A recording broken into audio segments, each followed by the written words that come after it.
conference, Yvette Cooper.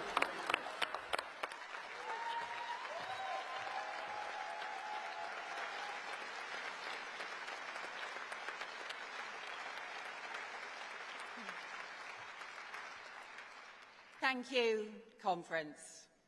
It's an honour to be here this morning as Labour Foreign Secretary, just the second Labour woman Foreign Secretary, 18 years after the brilliant Margaret Beckett.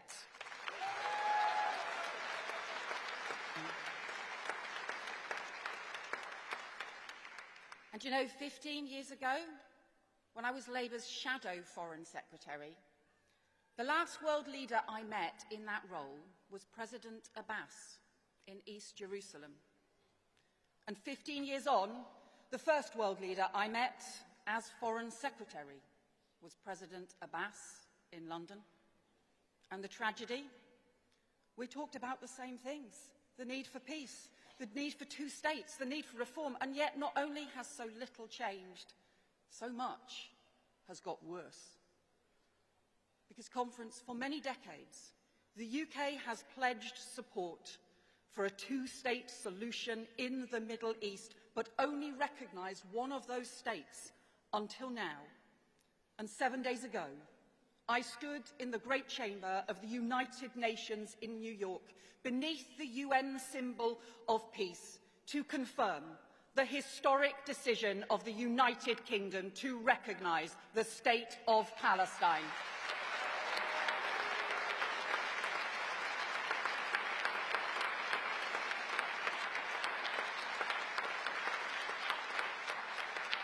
It's our manifesto promise, because statehood is the inalienable right of the Palestinian people, and recognition is the embodiment of our passionate belief that the only path to security and lasting peace for Israelis and Palestinians alike is two states living side by side. But let there be no doubt, there can and will be no role for Hamas terrorists in any future governance of Palestine.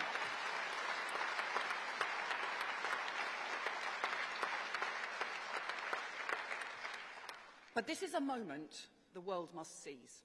A spur, not a substitute for action.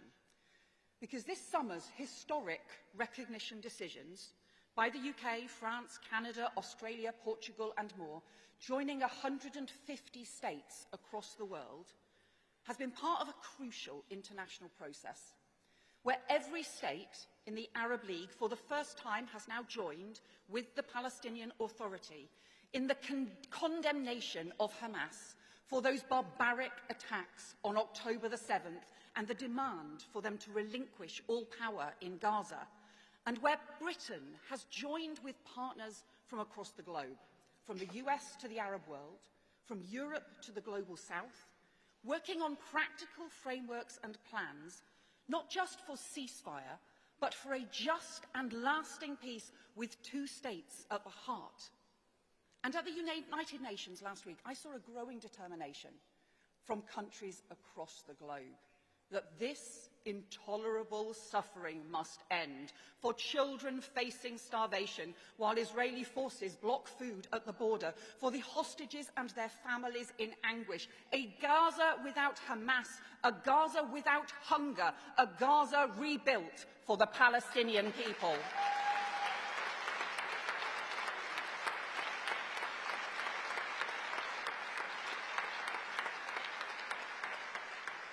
And so now, with the demands of the world upon them, Hamas must end its abhorrent detention of hostages, the calculated cruelty that has split and traumatised families for nearly 2 years.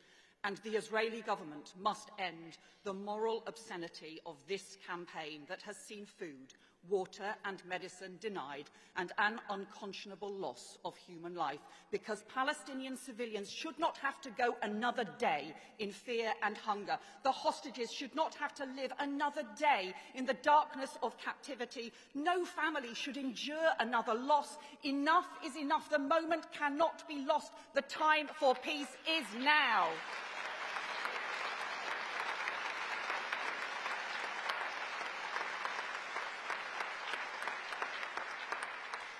And Conference, let me pay tribute to the tireless work of my predecessor to set out the pathway to recognition, restoring funds to UNRWA, support for the hostages, sanctions on Israeli ministers and on Hamas, restrictions on arms sales, but much more than that, the restoration of principles to our foreign policy and the restoration of Britain's voice on the world stage. Our Deputy Prime Minister, David Lammy.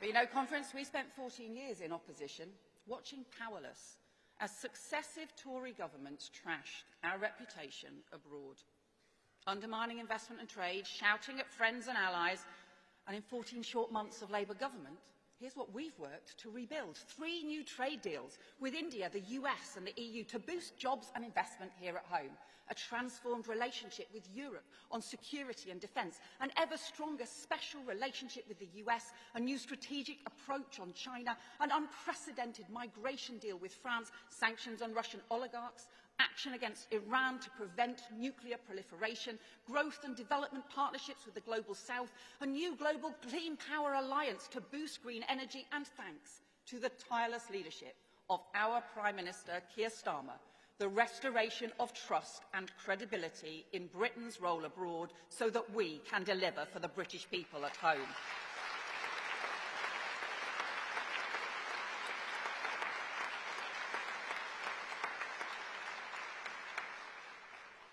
And Britain's engagement on the international stage matters now more than ever. The world faces sustained instability unlike anything we've seen for generations. The pace of technological change, climate change, migration, not seen in our lifetimes. Global uncertainty, new kinds of state and hybrid threats. And yet the institutions and laws that were supposed to protect order and sustain peace are now buckling under the strain. The very principles that underpin them under assault.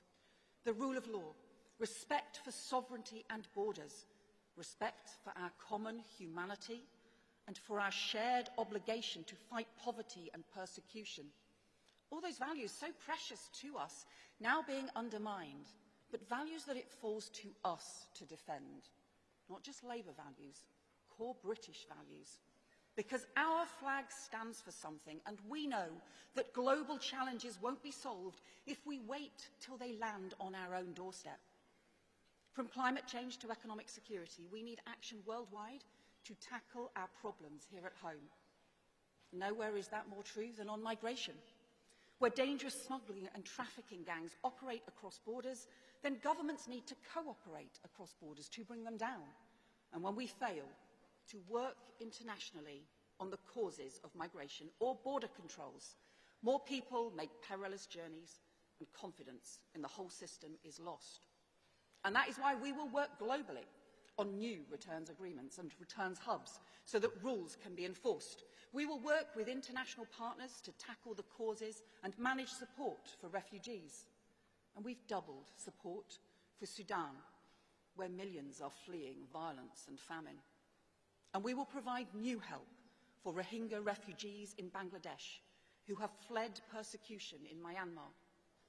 And ahead of the 75th anniversary of the Refugee Convention, we will lead the international debate on reforming and ensuring that the global framework can respond to the changing crisis today. And Conference, 30 years on from the horrific use of rape and sexual violence in the war in Kosovo, we must also ensure that there is much stronger protection for women and girls in Sudan, Myanmar and other conflicts today. So let me warn all those responsible for orchestrating sexual violence that a reckoning will come for them, no matter how long it takes, as we demand an end to the use of rape as a weapon of war.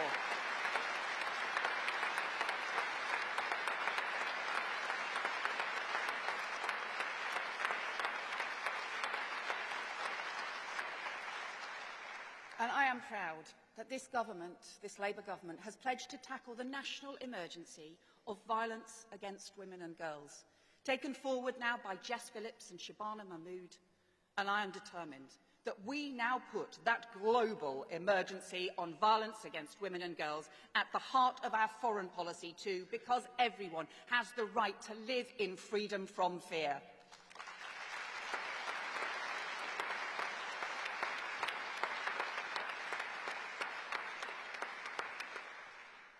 conference, after the war in Kosovo and the Balkan crisis, we hoped we would not see war in Europe again.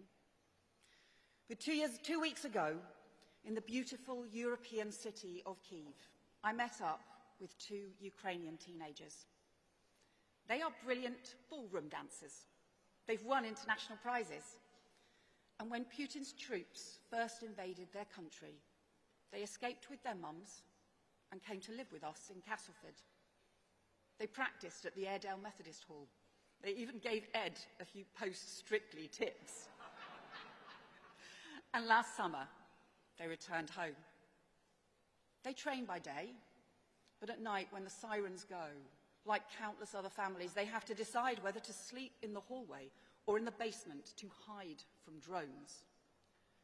This is a sovereign nation under unprovoked attack in Europe. Tens of thousands of Ukrainian children have been abducted, stolen from their parents. We've seen escalating attacks, including more than 600 drones and missiles targeting civilians this weekend alone. But Vladimir Putin should have learned by now, never underestimate the resilience of the Ukrainian people or the determination of their friends. Ukraine's security is our security. Ukraine's fight is our fight. As Ukraine stands firm against Russia, Britain stands firm with Ukraine.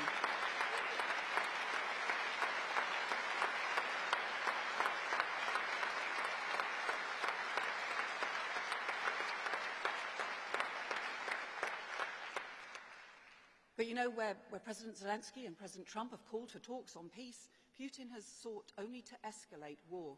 We've seen Russian drones over Poland and Romania, Russian fighter jets over Estonia, entering NATO airspace. Reckless, dangerous provocation. So that is why our party stands firm in NATO under the leadership of our Defence Secretary, John Healey, an alliance which is vigilant and resolute. And make no mistake, if we need to confront planes in NATO airspace without permission, then we will do so, because this party should be very proud that in Ukraine's greatest time of need, President Zelensky and the Ukrainian people have had no better friends than our country, our government, and our Prime Minister, Keir Starmer.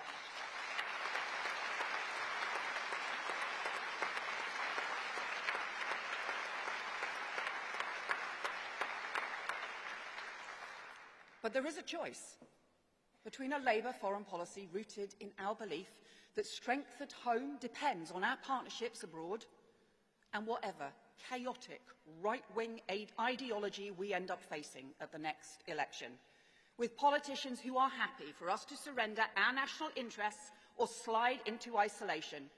Because while we are standing up to Putin, Nigel Farage calls him the leader he most admires. While we are strengthening the NATO alliance, they trot out Russian propaganda claiming NATO caused the war.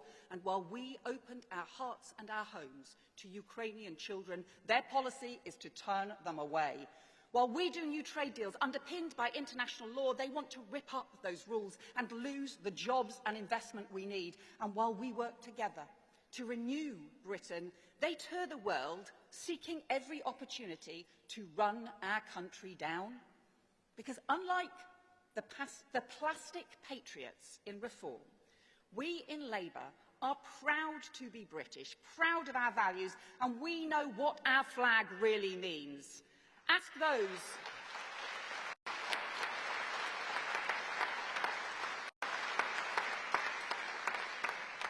those overseas what it means to them when they see the Union Jack or the St George's Cross, and you'll hear people in every continent talk with admiration about our royal family and our parliament, our heritage and our culture, our armed forces and our universities, the literature, music, film and sport that we've given the world, the British inventions that have changed history.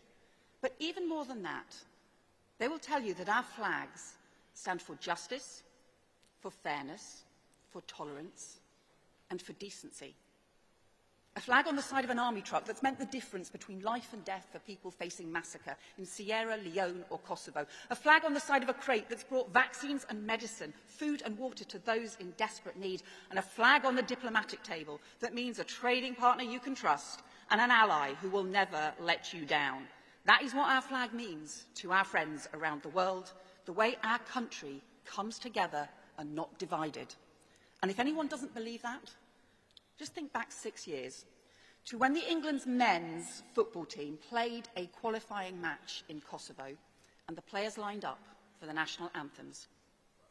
As God Save the Queen began to play, every Kosovan fan in the stadium held up a St. George's flag, and amid them all, a banner which read, "You gave us hope for freedom." And they waved our flag with pride. They applauded our anthem with warmth. They sang the name of our Queen because they remembered how Britain had stood with them. That is what our country stands for around the world. That is what we must always continue to be: a force for good, a force for peace, and a force for hope. Conference, thank you.